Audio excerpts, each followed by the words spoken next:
창세기 43장 말씀입니다. 창세기에는 네 분의 족장들이 있습니다. 아브라함, 이삭, 야곱, 요셉. 예. 창세기는 창세기라고 이렇게 말하는 것보다도 족장기 이렇게 해도 괜찮죠. 분량 면에서는 세상이 창조된 것은 두 장만이 있는데 나머지는 어쨌든 이 믿음의 사람들의 이야기를 가르쳐주고 있습니다. 지금 우리는요 요셉 믿음의 하이라이트로 이제 들어가고 있어요. 예. 성경에 어떻게 이렇게 아름다운 이야기가 있는가? 예. 이제 우리가 월요일 날 44장 말씀을 나눌 터인데요. 저는 44장을 읽을 때마다 어쨌든 가슴에 깊은 감동이 옵니다. 그래서 이제 우리가 월요일 날 한 번 더 이제 말씀을 나누기로 하고요. 오늘 이제 43장은요, 요셉이 그랬죠. 베냐민을 봐야 되겠다는 겁니다. 자기 동생 베냐민을 보겠다. 베냐민을 보고 싶은 마음이 간절합니다. 그래서 너희 막내 아우를 내게로 데려와라. 그래야 너희가 정탐이 아니고 간첩이 아니고 진실한 자임을 그렇게 믿겠다 해서 베냐민을 막내 아우를 데려오라 그랬습니다. 근데 야곱은 베냐민을 보내지 않죠. 베냐민을 보내지 않겠다 합니다. 아마 야곱이 짐승에게 물려 죽은 줄 알고 그것이 아버지 마음속에 아주 큰 아픔과 상처로 남아있는 거예요. 예. 어린 요셉을 형들에게 보내 그 사건, 보내지 말았어야 하는데, 내가 그때 요셉을 보내지 말았어야 하는데, 왜 내가 그 어린아이를 형들한테 안부를 묻는, 형들이 잘 있는가 그걸 살펴보라고 요셉을 왜 보냈을까 하면서 그냥 다른 종을 보내도 될 텐데 내가 왜 요셉을 보내서 가슴을 치는 겁니다. 그리고 다시는 이런 일을 하지 않겠다 다짐을 합니다. 그것이 베냐민을 보내지 않겠다 하는 겁니다. 42장을 잠깐 더 보죠. 42장 36절. 야곱의 마음이 그렇게 드러나 있습니다. 42장 36절 같이 읽죠. 그들의 아버지 야곱이 그들에게 이르되 너희가 나에게 내 자식들을 잃게 하도다. 요셉도 없어졌고 시므온도 없어졌거늘 베냐민을 또 빼앗아 가고자 하니 이는 다 나를 해롭게 함이로다. 그럽니다. 38절도 있습니다. 38절. 야곱이 이르되 내 아들은 너희와 함께 내려가지 못하리니 그의 형은 죽고 그만 남았습니다.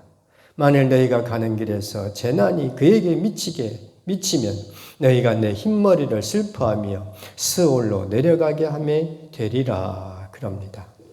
내 아들은 너희와 함께 내려가지 못한다. 길에서 재난이 베냐민에게 임하면 어떻게 하려고 그러냐? 베냐민 못 간다 하는 거예요. 베냐민 못 간다 하는 것이 어쨌든 야곱이 그 옛날 요셉을 잃어버린 것을 항상 가슴에 트라우마로 남아있는 거예요. 그때 내가 요셉을 보내지 말았어야 하는데. 우리도 그런 사건들이 있죠. 그렇죠? 예를 들어서 자동차 운전하고 갈 때 아니면 무슨 일이 있을 때 그때 그거 하지 말았어야 하는데 내가 왜 그것을 해가지고 이럴까? 그런 마음이 지금 42장 38절에 지금 야곱의 마음이 내 아들 못 간다 그럽니다. 예. 베냐민을 보내지 않겠다 하는 것을 르우벤이 풀어주려고 합니다. 그것이 42장 37절 그렇게 되죠. 37절도 한번 읽겠습니다. 르우벤이 그의 아버지에게 말하여 이르되 내가 그를 42장입니다. 42장 37절 르우벤이 그의 아버지에게 말하여 이르되 내가 그를 아버지께로 데리고 오지 아니하거든 내 두 아들을 죽이소서 그를 내 손에 맡기소서 내가 그를 아버지께로 데리고 돌아오리이다. 르우벤이 큰아들이니까 베냐민을 내 손에 맡기소서. 내가 데리고 오겠습니다. 내가 데리고 오지 않으면은 내 아들을, 그러니까 야곱에게는 손자죠. 내 아들을 죽이소서. 이렇게 말을 하는 거예요. 이건 말이 안 되는 거죠. 할아버지가 손자를 어떻게 죽입니까? 그런데 오늘 43장에요. 이제 유다가 아버지를 설득합니다. 그것이 9절이에요. 오늘 우리가 나눌 말씀입니다. 오늘 43장에는 유다의 이 말이 많이 나옵니다. 9절 같이 한번 읽죠. 9절 내가 그를 위하여 담보가 되오리니 아버지께서 내 손에서 그를 찾으소서. 내가 만일 그를 아버지께 데려다가 아버지 앞에 두지 아니하면 내가 영원히 죄를 지리이다. 그래요. 아까 42장 37절의 르우벤의 말과 오늘 43장 9절의 유다의 말이 별 차이는 없어요. 아버지께서 내 손에서 그를 찾으소서. 유다의 말이죠. 르우벤이 이렇게 말했죠. 그를 내 손에 맡기소서. 내가 그를 아버지께로 데리고 돌아오리이다.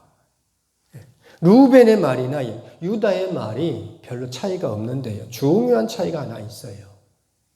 무엇입니까? 오늘 우리가 함께 나눌 말씀이죠. 내가 그를 위하여 뭐가 된다? 담보가 된다. 그래요. 내가 그를 위하여 담보가 되겠다. 담보가 되겠다 하는 것이 우리가 쓰는 말로는 보증하겠다 그런 말입니다. 보증하겠다 하는 것이 뭡니까? 보증하겠다. 내가 대신 죽겠다 하는 겁니다. 내가 대신 그 짐을 짊어지겠다 하는 겁니다. 유다의 이 담보가 되겠다, 대신하겠다. 베냐민에게 무슨 일이 있으면은 내가 베냐민 대신 하겠다 그거예요. 베냐민은 어떻게든지 아버지한테 돌려보낼 것이고 베냐민이 죽을 자리에 간다면은 내가 대신 죽겠습니다. 이거예요. 이게 누구의 마음입니까? 이게 누구의 뜻입니까? 이게 그리스도의 마음입니다. 내가 대신하겠다는 겁니다. 그래서 이제 베냐민 통로가 열리게 돼요. 어제 우리가 말씀을 나눴죠. 요셉과 형들이 연결될 수 있는 끈은 실마리는 베냐민 막내 동생이라고 그랬습니다. 끈은 있어요. 통로는 있어요. 근데 연결이 돼야 합니다. 그 연결을 누가 시켜주고 있어요? 유다가 시키고 있는 거예요. 내가 그를 위해서 담보가 되오리니 그래요. 요셉과 막내하고 베냐민이 만나지 않으면요 소용없습니다. 요셉과 형들은 전혀 만날 수가 없습니다. 베냐민은 존재하고 있죠. 그런데 만나야 되는데 누가 만나게 해주냐? 유다가 하는 거예요. 오늘 유다의 내가 담보가 되오리니 이 말씀을 우리가 꼭 들어야 되겠습니다. 내가 담보가 되오리니. 이 유다의 믿음으로 인해서 이스라엘 집에 구원이 찾아옵니다. 이제 우리가 생각할 것이 그겁니다. 나는 무엇을 위해서, 누구를 위해서 담보할 수 있는가 하는 거예요. 나는 과연 누구를 대신해서 감옥에 가본 적이 있는가? 누구를 대신해서 욕을 먹은 적이 있는가?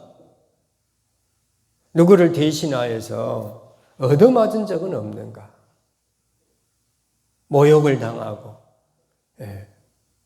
아무튼 억울한 일을 누구를 대신해서 내가 당해본 적이 있느냐 하는 겁니다. 이게 내가 담보하오리니 하는 겁니다. 사실 성경은요, 보증하지 마라 그러죠.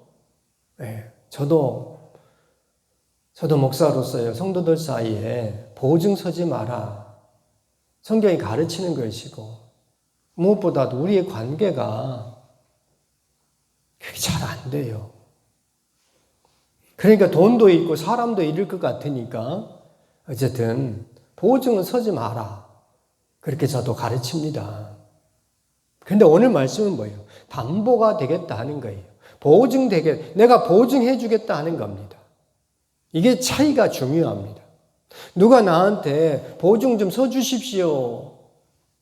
이렇게 요구할 때, 그래, 내가 보증해 주겠다. 이런 관계가 아니고, 내가 그를 위해서 보증하겠다는 겁니다.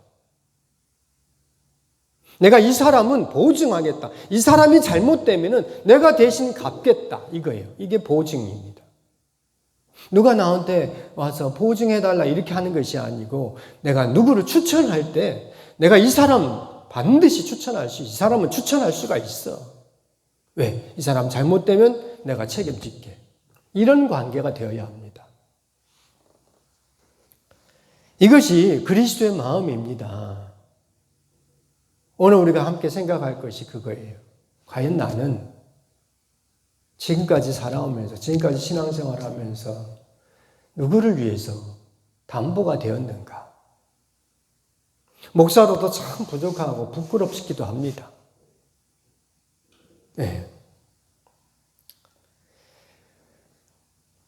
우리가 그리스도의 마음을 가지고 믿음 생활을 해야 하는데요.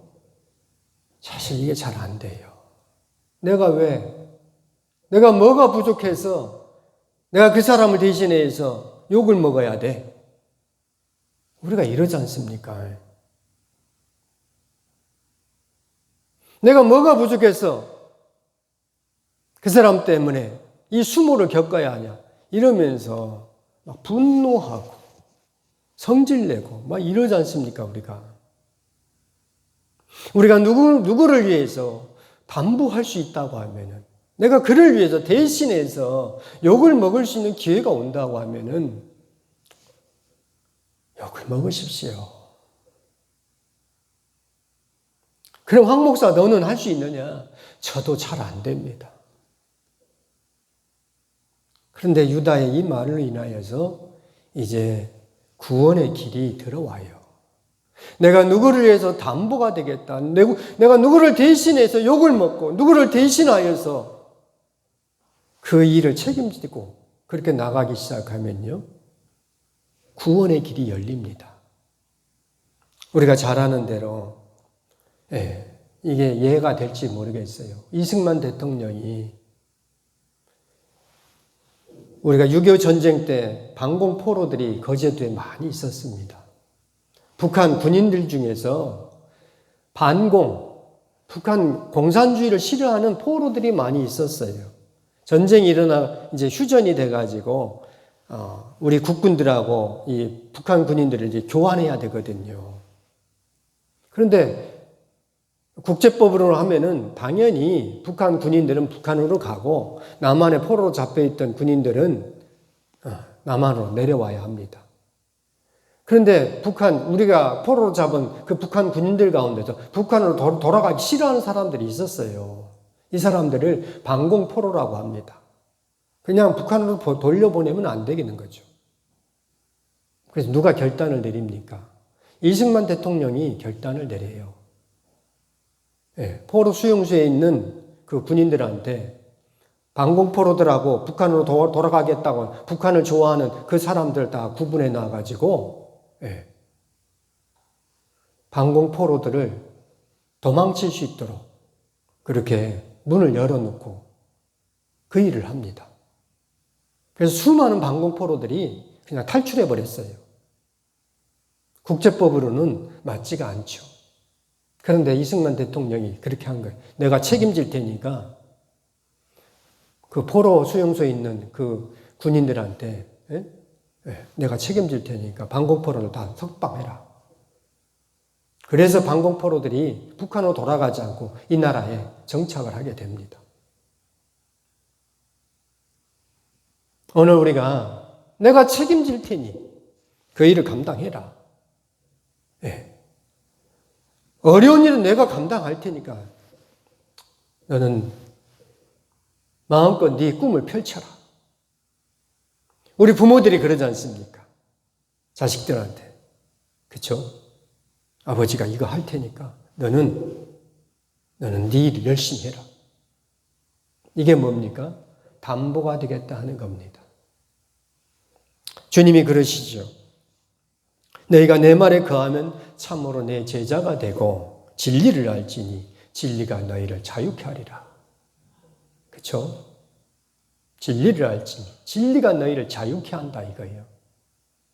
너희가 내 말에 거하면 우리가 주님 말씀대로 살면 주님의 제자가 되고 진리를 알지니 진리가 너희를 자유케 한다 그래요.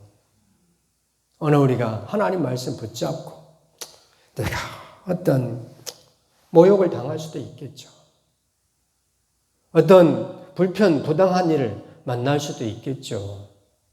그러나 주님을 믿고 그렇죠? 나를 위해서 주께서 십자가에서 죽으시고 그 일을 다 감당했는데 내가 주님을 믿고 진리 가운데 가리라. 그러면 어떻게 됩니까? 자유케 되는 역사를 이루게 해주신다 그럽니다. 얼마나 감사합니까? 얼마나 든든합니까? 오늘 우리가 또한 그와 같이 해야 되겠다 하는 거예요. 내가 책임질 테니 이 일을 감당해라. 그런 든든함을 우리를 따르는 사람들에게, 내가 보호해야 될 그 사람들에게 우리가 이 일을 해야 합니다. 내가 담보되겠다. 이게 그리스도의 마음입니다. 주님의 뜻입니다. 이 일을 가는 자들에게, 이 뜻대로 가는 자들에게 하나님은 자유케 하는 역사를 이루겠다 하십니다. 기도하겠습니다. 거룩하신 하나님 아버지, 은혜를 감사합니다. 부족하고 연약한 우리에게 담보가 되겠다. 담보는 보증하는 일을 감당하라 말씀해 주시니 감사합니다. 부족하고 연약합니다. 힘을 다하여서 이 일을 감당하기 원하오니 하나님 도와주시고 무엇보다도 주님께서 진리를 알지니 진리가 너희를 자유케 하리라 하시면서 내가 다 감당했으니 너희는 진리 가운데 거하라 가르쳐 주시오니 우리 또한 그 진리 가운데 거할 수 있는 우리 모든 성도들이 되게 하여 주옵소서. 예수님의 이름으로 기도드립니다. 아멘.